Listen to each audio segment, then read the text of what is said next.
Eighth sum என்ன கேட்டிருக்காங்க, identify the centroid of PQR அப்படிங்கிற ட்ரையாங்கிள். ஸோ பிக்யூஆர் அப்படிங்கிற ட்ரையாங்கிள் இருக்குது. இதில் சென்ட்ராய்டு வந்துட்டு எது, இதுவா இல்லை இதுவா அப்படின்னு சொல்லிட்டு நம்மக்கிட்ட கேட்டிருக்காங்க. ஓகேவா? ஸோ இப்போ இதை பார்த்தோம் அப்படின்னு பார்த்தீங்கன்னா, அதெல்லாம் வந்துட்டு நம்ம இந்த லைனில் இந்த பர்பண்டிகுலர் லைன் இருக்குது பார்த்தீங்களா? ஸோ இதை வச்சு ஒரு ஃபார்மெட் எழுதலாம். அதுக்கப்புறம் செகண்ட் ஒன் இந்த ரெண்டு இருக்குது பார்த்தீங்களா? ஸோ இதை வச்சுட்டு நம்ம வந்துட்டு ஒரு இது எழுதலாம். ஓகேவா? ஸோ அது ரெண்டுத்தையும் கம்பேர் பண்ணாலும் நம்மளுக்கு சென்ட்ராய்டு இது அப்படின்னு சொல்லிட்டு நம்மளுக்கு கிடச்சிரும். ஓகேவா? ஸோ இப்போ பார்த்தோம் அப்படின்னா ஃபஸ்ட் ஒன் பாருங்கள், என்ன எழுதிக்கலாம், இன் ட்ரையாங்கிள் பிக்யூஆர். ஓகேவா? ஸோ பிக்யூஆர் அப்படிங்கிற ட்ரையாங்கிள் தான் நம்ம இப்போ எடுத்துக்கிறோம். ஸோ இதில் வந்துட்டு என்னது, இதுக்கு வந்து என்ன மீனிங் அப்படின்னா, இதுக்கு 5 சென்டிமீட்டர்னா இதுக்கும் 5 சென்டிமீட்டர், இதுக்கு 6னா இதுக்கும் 6, அதே மாதிரி இதுக்கு 7னா இதுக்கும் 7, இதுக்கு 8னா இதுக்கும் 8, இதுக்கு 5னா இதுக்கும் 5, இதுக்கு 4னா இதுக்கும் 4. ஈக்குவல் அப்படிங்கிறதுக்கான மீனிங் தான் இந்த ரெண்டு கோடு. ஓகேவா? ஸோ இதுவும் ஈக்குவல், இதுவும் ஈக்குவல், இதுவும் ஈக்குவல் அப்படின்னா என்ன அர்த்தம், இந்த கோடு வந்துட்டு சென்டராக பிரிக்குது அப்படின்னு சொல்லிட்டு அர்த்தம். ஓகேவா? ஸோ அதுதான் இந்த இடத்துல மீனிங். ஸோ சொல்கிறது புரிஞ்சுதா? இப்போ நெக்ஸ்ட் ஒன் பாருங்கள், நம்மளுக்கு என்ன தெரியுது, QSும் SRும் வந்துட்டு ஈக்குவல் அப்படின்னு தெரியுதா? ஸோ அப்போ QS is equal to SR. இப்போ இது ரெண்டும் ஈக்குவல் அப்படின்னா நம்மளுக்கு என்ன தெரியும், ஸோ இப்போ இதுதான் வந்துட்டு என்னது, அதுக்கான பர்பண்டிகுலரான அந்த மீடியன். ஓகேவா? ஸோ இப்போ இதுதான் வந்துட்டு பிரிக்குது இல்லை.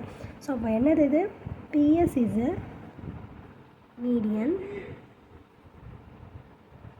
ஃப்ரம் எந்த வெர்டெக்ஸ்லேருந்து, பிங்கிற வெர்டெக்ஸ்லேருந்து வந்து தானே இந்த இடத்துல வந்து ஜாயின் ஆகுது. So from vertex P. ஓகேவா? ஸோ இப்போ நெக்ஸ்ட் ஒன் பாருங்கள், இப்போ வந்து இது ரெண்டுத்தையும் எடுத்துக்கலாம். ஓகேவா? ஸோ இங்கே எழுதினாலும் அதே மாதிரி தான் இங்கே எழுத போகிறோம். So PT is equal to TR is equal to TR. So இதில் வந்துட்டு மீடியனாக எது வந்து ஃபார்ம் ஆகுதுன்னு பார்த்தோன்னா, ஸோ அப்போ இதில் வந்துட்டு எது, QTயா? ஸோ அப்போ QT is the median.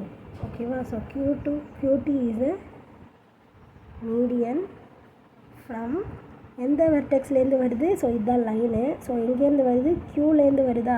So from vertex Q. ஓகேவா?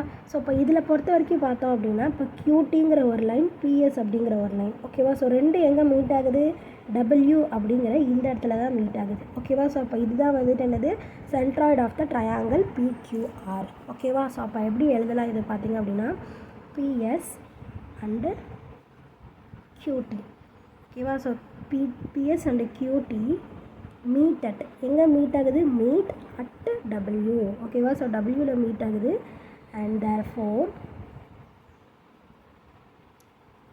W தான் வந்துட்டு என்னது, centroid of the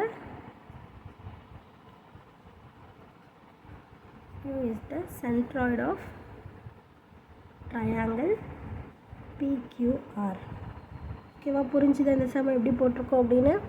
so புரிஞ்சுதுன்னா like பண்ணுங்கள், புரியலனா என்ன புரியல அப்படின்னு சொல்லிட்டு கமெண்ட் பண்ணுங்கள். ப்ளேலிஸ்ட்க்கான லிங்க் டிஸ்கிரிப்ஷனில் தரேன், ப்ளேலிஸ்ட் செக் பண்ணிங்கன்னா எல்லா சம்ஸ்க்கான ஆன்சர்ஸுமே பார்த்து தெரிஞ்சுக்கலாம். தேங்க்யூ.